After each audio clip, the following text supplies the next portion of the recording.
ಆ ಎಲ್ಲ ಪ್ರತಿಭೆಗಳನ್ನು ಗುರುತಿಸಿ ಅಲ್ಲಲ್ಲಿ ತಾಲೂಕು ಮಟ್ಟದಲ್ಲಿ, ಜಿಲ್ಲಾ ಮಟ್ಟದಲ್ಲಿ, ರಾಜ್ಯ ಮಟ್ಟದಲ್ಲಿ ಪ್ರಶಸ್ತಿಯನ್ನು ಅವರಿಗೆ ಕೊಡುವಂತಹ ಒಂದು ಫೌಂಡೇಶನ್ನ ಸ್ಥಾಪನೆ ಮಾಡಿ ಅವರು ಕೂಡ ಇವತ್ತಿಗೆ ಮತ್ತೆ ಮತ್ತೆ ಸಾಧನೆಯ ಶಿಖರ ಅವರು ಸಾಧಿಸಬೇಕು.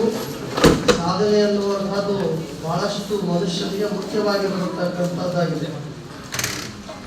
ಮನುಷ್ಯ ಹೆಂಗೆ ಬಂದ ಮುಖ ಹೋಗುವುದಲ್ಲ ಅಂತ, ಮನುಷ್ಯ ಎಲ್ಲರನ್ನ ಪ್ರೀತಿಸುತ್ತಾ, ಎಲ್ಲರನ್ನ ಒಪ್ಪಿಕೊಳ್ತಾ, ಎಲ್ಲರ ಮಧ್ಯದಲ್ಲಿ ಇದ್ದುಕೊಂಡು ನಾವೆಲ್ಲ ಸಾಧನೆಯನ್ನ ಮಾಡಬೇಕಾಗ್ತದೆ.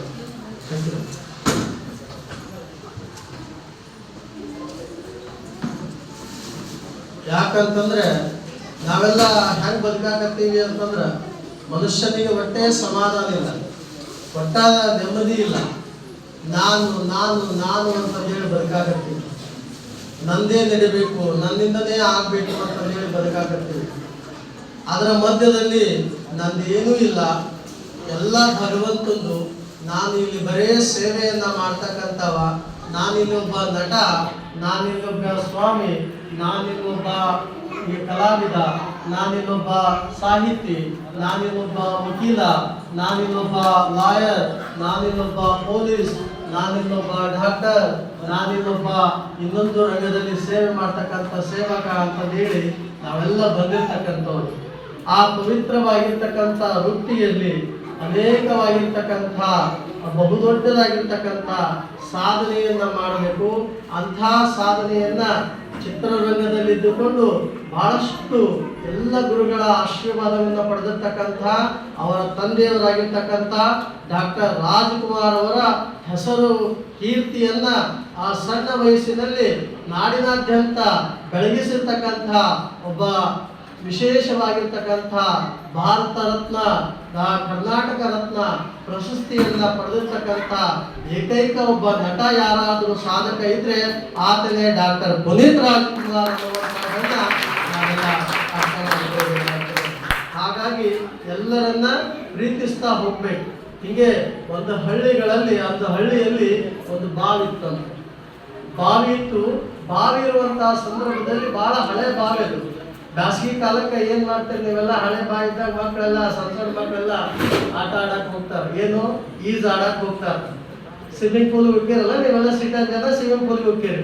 ನಾವೆಲ್ಲ ಬಾವಿ ಒಳಗೆ ಈಜ್ ಕಲ್ತಿರ್ತಕ್ಕಂಥ ಸ್ವಿಮ್ಮಿಂಗ್ ಪೂಲ್ ಎಲ್ಲ ಈಗೆಲ್ಲ ಆಗಿದಾವ.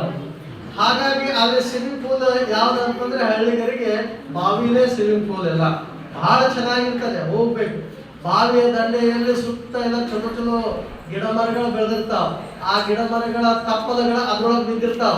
ಆರೋಗ್ಯಪೂರ್ಣವಾಗಿರ್ತಕ್ಕಂಥ ಒಂದು ನೀರು ಯಾವ್ದಂದ್ರೆ ಅದು ಬಾವಿ ನೀರು ಅಂತ ಹೇಳ್ತಾರೆ. ಬಹಳ ಶ್ರೇಷ್ಠವಾಗಿರ್ತಕ್ಕಂಥದ್ದು. ಆವಾಗಿನ ಕಾಲದಲ್ಲಿ ದೇವರ ಪೂಜೆಗೆ, ಶಿವಯೋಗಿಗಳು ತಮ್ಮ ಪೂಜೆಗೆ ಯಾವ ನೀರನ್ನು ಉಪಯೋಗ ಮಾಡ್ತಿದ್ರಂದ್ರ ಬಾವಿ ನೀರನ್ನ, ಇಲ್ಲ ಬೋರಿನ ನೀರನ್ನ, ಹಳ್ಳದ ನೀರನ್ನ, ಹೊಳೆ ನೀರನ್ನ ಉಪಯೋಗ ಮಾಡ್ತಿದ್ರು. ಆದ್ರೆ ಊರುಗಳಲ್ಲಿ ಹಳ್ಳ ಬಹಳಷ್ಟು ದೂರ ಇರೋದ್ರಿಂದ, ಆ ನದಿ ಬಹಳ ದೂರ ಇರೋದ್ರಿಂದ, ಆ ಕೆನಲ್ ಬಹಳ ದೂರ ಇರೋದ್ರಿಂದ ನಮ್ಮ ಜನ ಏನ್ ಮಾಡ್ತಿದ್ರು ಅಂದ್ರ ಹಳ್ಳಿಗಳಲ್ಲಿ ಒಂದೊಂದು ಬಾವಿ ತೋಡಿಸ್ತಿದ್ರು. ಊರಿನ ಜನರಿಗೆಲ್ಲ ಅನುಕೂಲ ಆಗ್ಲಿ ಅಂತ ಹೇಳಿ ಇಲ್ಲ ಕೆರೆ ತೆಗೆಸ್ತಿದ್ರು. ಹಾಗೆ ಅಂತ ಹಾಳು ಬಾವಿ ಇತ್ತು ಒಂದು ಊರಲ್ಲಿ ಹಾಳು ಬಾವಿ ಇರುವಂತಹ ಸಂದರ್ಭದಲ್ಲಿ ಆ ಹಾಳು ಬಾವಿಗೆ ಏನು ಹೋದ್ರಪ್ಪ ಅಂತಂದ್ರೆ ನಾವೆಲ್ಲ ಹುಡುಗರು ಈಜಾಡ್ಲಿಕ್ಕೆ ಹೋದ್ರು. ಬ್ಯಾಸಿಗೆ ದಿವಸಕ್ಕೆ ನೀವೆಲ್ಲ ಈಜಾಡ್ಬೇಕಂತ ಅನಿಸ್ತದಲ್ಲ, ನೀವೆಲ್ಲ ಈಜಾಡ್ ಬಂದಿರ್ತಕ್ಕಂಥವ್ರು ನೆನಪದ ಎಲ್ಲ ಬಹಳ ಚಲೋ ಇರ್ತದ. ಆದ್ರೆ ಮುನುಸ ಕೆಲಸ ಮಾಡ್ಬೇಡ್ರೆ, ಮತ್ತ ಯಾರಿಗೆ ಬರಂಗಿಲ್ಲ ಅವ್ರಿಗೆ ಕೆಲಸ ಮಾಡ್ರಿ, ಬಹಳ ಚೆನ್ನಾಗಿರ್ತದ. ಹಂಗೆ ಈಜಾಡಕ್ ಹೋಗಿದ್ರು ನಾಲ್ಕು ಹುಡುಗರು ಈಜಾಡಕ್ ಹೋಗಿರುವಂತ ಸಂದರ್ಭದೊಳಗ ಅಲ್ಲಿ ಏನಾಗಿತ್ತಂದ್ರ ಆ ಬಾವಿ ಒಳಗ ಒಂದು 5 ಕಪ್ಪೆಗಳಿದ್ವು, ಆ ಬಾವಿ ಒಳಗ ಒಂದಿಷ್ಟು ಮೀನುಗಳಿದ್ವು, ಆ ಬಾವಿ ಒಳಗ ಒಂದಿಷ್ಟು ಆಮೆಗಳಿದ್ವು. ಅವೆಲ್ಲ ಆರಾಮಾಗಿ ಆ ಬಾವಿ ಒಳಗಿದ್ದು ಇವರೆಲ್ಲ ಬಾವಿ ಸ್ವಚ್ಛ ಮಾಡಿ ಈಜಾಡಕತ್ತಿದ್ರು. ಈಜಾಡುವಂತಹ ಸಂದರ್ಭದೊಳಗ ಏನಾಯ್ತಂದ್ರ ಆ ಕಪ್ಪೆಗಳು ದಿನಾ ಜಗಳಾಡ್ತಿದ್ವು. ಇದು ಕಪ್ಪೆಗಳು ನಾನ್ ದೊಡ್ಡವ, ನಾ ಹೇಳ್ದಂಗೆ ಕೇಳ್ಬೇಕಂತ. ಹಿರಿ ಕಪ್ಪೆ ಅಂತಿತ್ತು, ಸಣ್ಣ ಕಪ್ಪೆ ಈಗೆಲ್ಲ ದೊಡ್ಡವರು ಸಣ್ಣವ್ರನ್ನ ಹೋಗ್ಯದ, ಈಗೆಲ್ಲ ನಾವ್ ಹೆಂಗ್ ಹೊಂಟಿವಿ ಹಂಗೆ ಇರ್ಬೇಕಂತ ಇವ್ರು ಅಂತಿದ್ರು. ಹೀಗೆಲ್ಲ ಜಗಳಾಡ್ತಿದ್ರು. ಇದು ಆಮಿ ಮತ್ತು ಏನು ಆ ಮೀನುಗಳಿದ್ವಲ್ಲ ಅವು ಹೇಳ್ತಿದ್ವು, ಯಾಕೆ ಜಗಳಾಡ್ತಿದ್ರು ತಮ್ಮ, ಜಗಳಾಡ್ಬೇಡ್ರಿ, ಜಗಳಾಡೋದ್ರೊಳಗೆ ಏನೂ ಇರಂಗಿಲ್ಲ, ಜಗಳಾಡೋದ್ರೊಳಗ ಮನಸ್ತಾಪ ಆಗ್ತದ, ದಯವಿಟ್ಟು ಜಗಳಾಡಬೇಡ ಅಂತ ಎಷ್ಟು ಹೇಳಿದ್ರು ಕೂಡ ಕೇಳಲೇ ಇಲ್ಲ. ಆದ್ರೆ ಕೇಳದೇ ಇರ್ತಕ್ಕಂಥ ಸಂದರ್ಭದಲ್ಲಿ ಈ 4 ಹುಡುಗರು ಏನು ಈಜಾಡಕ್ ಹೋಗಿದ್ವಲ್ಲ, ಇವು ಹೋಗಿದ್ರು, ಇವು ವಿಚಾರ ಮಾಡಿದ್ರು, ಇವು ಆ ಜಗಳಾಡೋದನ್ನ ಕೇಳಿದ್ರು. ಆ 5 ಕಪ್ಪಿಗಳ ಜಗಳಾಡೋದನ್ನ ಕೇಳಿ ಇವರು ಈಜಾಡ್ತಾ ಏನ್ ಮಾಡಿದ್ವಿ, ಕಪ್ಪಿಗಳಿಗೆ ಪಾಠ ಕಲಿಸ್ಬೇಕಂದ್ರೆ ಹುಡುಗರು, ಸಣ್ಣ ಹುಡುಗರು ಭಾಳ ಶಾಣೆ ಇರ್ತಾವ್ರಿ. ಎಷ್ಟು ಚೆನ್ನಾಗಿ ಡ್ಯಾನ್ಸ್ ಮಾಡಿದ್ರು ನೋಡಿ ನಮ್ಮ ಹುಡುಗರೆಲ್ಲ, ಎಷ್ಟು ಚಲೋ ನೃತ್ಯಗಳನ್ನ ಮಾಡಿದ್ರು, ಡ್ಯಾನ್ಸ್ ಮಾಡಿದ್ರು, ಬಹಳ ಶಾಣೆ ಇರ್ತಾವ ಹುಡುಗರು ಮಕ್ಕಳೆಲ್ಲ. ಹಾಗಾಗಿ ಆ ಹುಡುಗರು ಏನಂದ್ರು, ಈ ಕಪ್ಪಿಗಳ ಜಗಳ ಆಗತ್ತವಲ್ಲ, ಇದು ಪಾಠ ಕಲಿಸ್ಬೇಕಂತ ಹೇಳಿ ಆ ಎಲ್ಲಾ 4 ಜನ ಹುಡುಗರು ಹೋಗಿದ್ವಲ್ಲ, 4 ಕಪ್ಪಿ ಮ್ಯಾಕ್ ತಗೊಂಬಂದ್ರು. ಹಿರಿ ಕಪ್ಪಿ ಅಲ್ಲೇ ಬಿಟ್ರು, ಇವ್ರಿಗೆ ಪಾಠ ಕಲಿಸ್ಬೇಕಂತ ತಗೊಂಡು ಹೋಗಿ ಏನ್ ಮಾಡಿದ್ರು ಅಂದ್ರೆ ಮನ್ಯಾಗ ಹೋಗಿ ಒಂದೊಂದು ಆ ಯಾವ ಇದು ಇರ್ತದೆ ಅವಾಗಿನ ಕಾಲಕ್ಕೆ ಏನಿದ್ವಪ್ಪ ಅಂದ್ರೆ ಮಣ್ಣಿನ ಮಗಿ ಇರ್ತಿದ್ವು.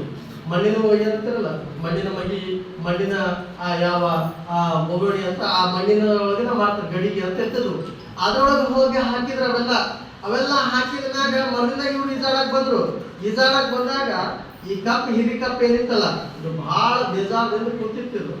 ಅವಾಗ ಎಲ್ಲರೂ ಕೇಳಿದ್ರು, ಅವಾಗ ಯಾಕೋ ಹಿಂಗ್ ಕೂತಿಯಲ್ಲ ಅಂತಂದಾಗ ಹಿರಿ ಕಪ್ ಅಂತೂ, ದಯವಿಟ್ಟು ಮಾರಾಯರ ನಿಮ್ಮ 4 ಮಂದಿಗೆ ಕೈ ಮುಗಿತೀನಿ, ನಮ್ಮ ಮಕ್ಕಳನ್ನ, ನನ್ನ ಬಳಗವನ್ನ ತಂದು ಕೊಟ್ಟು ಬಿಡು ಅಂತ ಹಿರಿ ಕಪ್ಪಿ ರಿಕ್ವೆಸ್ಟ್ ಮಾಡ್ಕೊಂತು.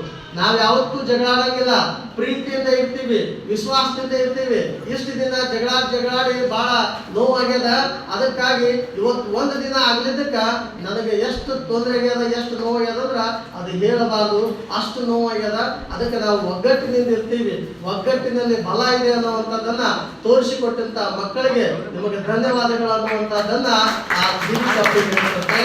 ಅವಾಗ ಹೇಳಿದ ತಕ್ಷಣ ಅವಾಗ ಆ ಎಲ್ಲ ಕಪ್ಪೆಗಳನ್ನ ಹೋಗಿ ಇಟ್ಟಿದ್ರಲ್ಲ, ಅವನು ಕೂಡ ತಗೊಂಬರಕ್ ಹೋದಂತ ಅವು ಸಪ್ಪಕ ಹಾಕಿದ್ವು ಅಂತ. ನಮ್ಮ ಹಿರಿ ಕಪ್ಪೆ ಹತ್ರ ಹೋಗಿ ಬಿಡ್ರಿ ಅಂತ